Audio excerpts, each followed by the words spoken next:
সম্পর্কে মহান রব্বুল আলামিনের কাছে প্রার্থনা করছি আল্লাহ যেন ওই দুই শহীদ ভাইদের জান্নাতুল ফেরদৌসের মেহমান হিসেবে কবুল করে নিন, আমিন।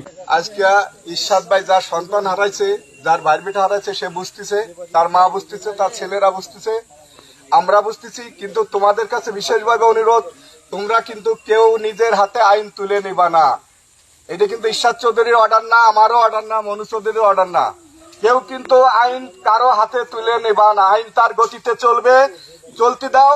তারপরে যদি আইন তার গতিতে ঠিক মতো না চলে, এরপরে কি করতে হয় সেটা আমরা আলোচনা করে ডিসিশন নেব।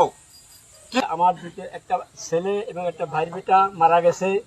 তো আমার কথা হলো কি, এনে সময় কাটানো যাবে না, যেহেতু তাদেরকে আইসিইউতে রাখা হয়েছিল।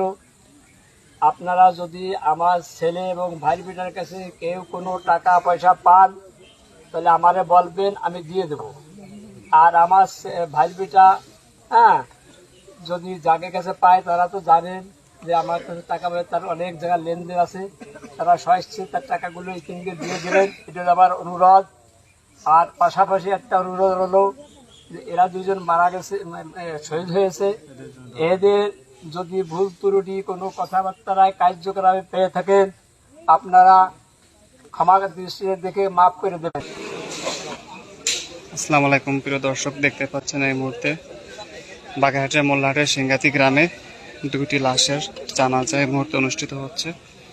দেখতে পাচ্ছেন ইঞ্জিনিয়ার সোহেল রানা, চৌধুরী সেলিম আহমেদ সহ মোল্লাহাট উপজেলা বিএনপির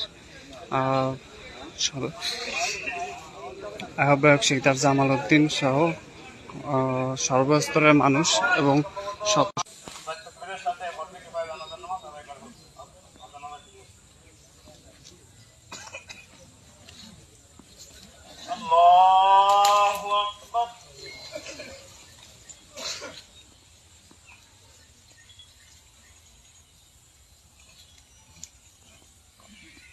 আল্লাহ